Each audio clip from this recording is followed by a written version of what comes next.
Welcome to the Tuesday edition of Juan's World, and I warn you ahead of time that there may be a certain amount of cut and paste editing in this particular episode, because this is the third take and there may be even more, because this is a topic that is very dear to me and has been part of my academic life for a very long time. It's the topic of the origin of cultural customs, of sayings and so forth. And the reason it's of interest to me is because it's a curious topic to begin with. What is the origin of X? Like, for example, I would often get a phone call from a reporter locally when I was a professor in New York. What is the origin of the superstition of Friday the 13th? Well, my first question is, why do you care? And that's really my main topic here. So let's get started.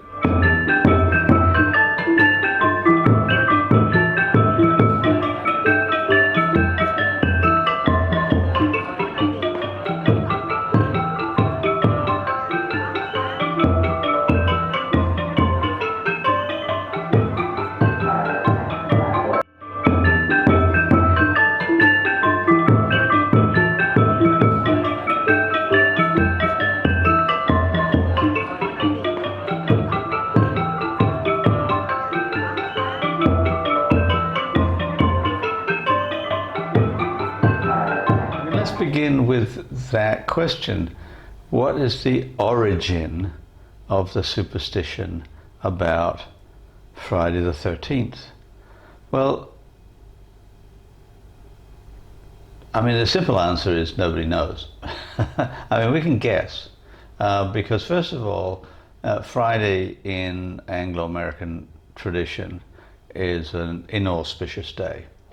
Inauspicious because in the Christian tradition, Jesus was crucified on a Friday, and so ever after that, Friday has been taken to be a special day, a fasting day. Can't eat meat. Even, I mean, curiously, like down to the time when I was a schoolboy in England in the 1960s, where we used to have what we called school dinners, or like lunches, but we sat down to a formal two-course meal, a main course and then some kind of dessert. And the main course on Fridays was always meatless. Like, it could be fish, or it could be maybe some, quiche or something like that, but never meat. And we were not a Catholic school. It's not like, we were part of the local diocese. We were just ordinary state school, but we paid attention to the fact that there were Catholics in the Catholic students in the school, and they wouldn't eat the school lunch if it was if it had meat in it. So they bowed to that. So Friday is in some sense an inauspicious day, and 13 is an inauspicious number. Now, why is 13 an inauspicious number? You can guess, you can speculate, you can say, for example, if you want to keep up the Christian tradition, you can say, well, there were 13 people, or 13 men, at the Last Supper, and Jesus and his 12 apostles, and so that was an inauspicious number. But that's not really a very good explanation of 13 in itself. And different cultures have different inauspicious numbers.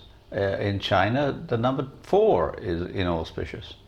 And the reason that it is an unlucky number is that the way that the word for sounds in Mandarin Chinese is close to the way the word for death sounds. And I'm told, although I don't know for certain, but I'm told that the same is true in Japanese, that when you have a number that sounds like death, it's not a good number. So, different cultures have different, bad numbers and good numbers. The tradition in Anglo-America for 7 to be a lucky number is common. Why? Don't know. I mean, the answer to a lot of these questions is we don't know. But what I'm more interested in than specifics like the Friday the 13th is why people care. And one of the things that I came up with in my own research, and which is still sort of not really very common within anthropological circles, although it might be with the publication of this book, because it's in this book as well as in one of my older books. My hypothesis that some people believe that the origin of something, like where it came from in the first place, is what it still is. That its origin, whether it's in the recent past or the far distant past, is baked into that thing to the point where it remains in perpetuity. And the reason I point out Genesis is because that's certainly very important to the writers of Genesis. And I call this the origin as essence thesis. That is, what something was, or what something was when it was created, it remains not only in perpetuity, but down through the generations. So that, for example, the so-called patriarchs of Genesis, that is Abraham, Isaac, Jacob, and Joseph, each had a particular character, actually baked into their names as it happens. And that character not only stays with them all their lives, but it also passes down through the generations after them. So Jacob's a particularly important one because Jacob has 2 names. He starts off with the name Yaakov. Yaakov has some concept of grasping or like reaching out for something. Supposedly because he was grasping his brother's heel as he was born. They were born as twins, Esau and Jacob, and which one came out first was really important. And you can read the whole story in Genesis, but basically as Esau came out, the grasping brother was grasping at his heel because he was going to take him over, right? So that was one origin story that's built into his essence, that he's ambitious, he's grasping for his role in life, and he's going to take it over. But then he also gets a name when he's on his way up north. He's trying to flee from his brother because he's stolen his birthright from him, and he goes to sleep, and he is challenged to a wrestling match by an angel, and they wrestle all night, and the angel can't really gain an advantage until just before dawn. He cripples Jacob in order to escape from him, and God gives him a name to replace the name that he's had at that point. He was Jacob at that point, and he becomes Ish, the man, Ra, who contends with El, God, Israel. I mean, there's a bit of punning complexity there that I won't get into because his name is actually Israel rather than Ishrael. But sh and s in Hebrew script are the same letter. So he becomes the man who wrestles with God. Then Israel becomes the father of 12 tribes who inherit that characteristic, that all 12 of them are going to be important because they wrestle with God. And that's going to go down through the generations. So that's the origin as essence concept that I have created. And I hope eventually anthropologists will take it seriously. But I want to know, like, why we think that's true. Why do we believe that the origin point of a custom or saying or whatever somehow pursues it all of the generations? For example, when I lived in New York, my son used to love to go out on Halloween night in costume, and we used to take a long time brainstorming and then making the costume, and then he would go around the various houses in a nearby village on Halloween. Not on night because it used to get cold and dark, but towards dark. But my neighbors never celebrated Halloween. And the reason they never celebrated Halloween was because they were from a group of evangelical Christians who believed that Halloween its origins are in devil worship, and therefore celebrating Halloween now is celebrating devil worship. That's origin as essence, like that it started as devil worship. And so even though like your daughter is dressed as a pretty angel or a fairy or a ballerina or something, and she's going around trick-or-treating, that somehow or others, deep down there, she's worshipping the devil. Well, I mean, frankly, that's just nonsense. That things change. That's the opposite of origin as essence, is to say that things evolve, and individuals have agency. Individuals can make customs be something different from what they were 20, 30, 100 years ago.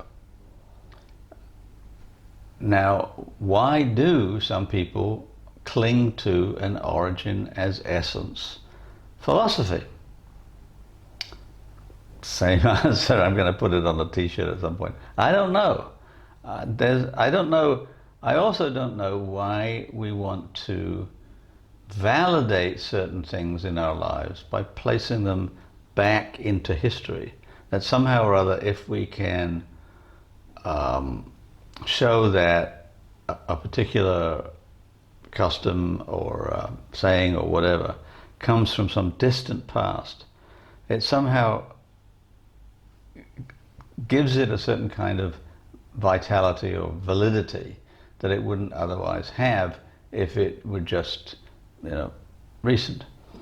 Well, I mean, this is also a long story, and I don't know when I'll be able to get into it, but most of the customs that we observe these days come from at most the 19th century. But we don't like to think about that. We don't like to say, it's 100 years old. We'd rather think that it was 500 years old or 1,000 years old, and as opposed to so recent. But so many of our customs, at least and certainly in Europe, and certainly in England, there are a great many customs that evolved in the 19th century. And yet, the people who practice those customs want to push them much, much further back. Now, I'll talk about this more next time that I make a video. But my main academic focus for a very long time was Morris dancing in England, which many of you probably have never come across. I'll see if I can find some videos, or maybe a little bit of video to add up here. Morris dancing is a custom that's very widespread now in England, and has been for some time. It used to be very common in the early 19th century, and then as the Industrial Revolution developed, the dancers, who were mostly agricultural workers, ended up migrating from the farms where they had worked into cities where they got factory jobs, and so the dancing died. And then it was revived at the turn of the 20th century by folklorists who were anxious to bring back old customs. Now, these customs were not very old, maybe 18th century at the most, but were alive and well and developing nicely in the 19th century until they died. But the folklorists of the 20th century said, oh, they're really, really old, that these dances go back to Anglo-Saxon times. They are survivals of pagan fertility rituals of countless generations ago, lost in the quote-unquote mists of time. Well, here's where I'm going to put my foot down, and I'm also going to stop for now and then pick up next time. If we're going to start talking about the supposed origins of a custom or a saying or whatever, I want evidence. I want written documents that say, we were doing these dances outside the church at such and such a date, or we were dressing up for Halloween on such and such a date, and so on. I want physical evidence. I don't want just idle speculation. I don't want the Friday the 13th stuff that just comes out of random off the cuff thoughts, like there were 13 men at the Last Supper, so 13 must be a bad number. Like, give me some evidence that sometime in history 13 was considered to be an inauspicious number, and give me some evidence that will help me understand why people thought that. Why did people think Friday was an inauspicious day? Give me historical evidence. If I don't have that, then you're just pulling ideas out of nowhere, and that's not very useful academically or popularly. I don't want to entertain any speculations about the origins of anything unless I have some evidence. I can't just pull ideas out of thin air and say, oh yeah, that must be right because it sounds right. That's not that's not a good way to think. Anyway, I'm going to continue this on Friday. Please have a good week. Please like, please subscribe, and I will see you on Friday.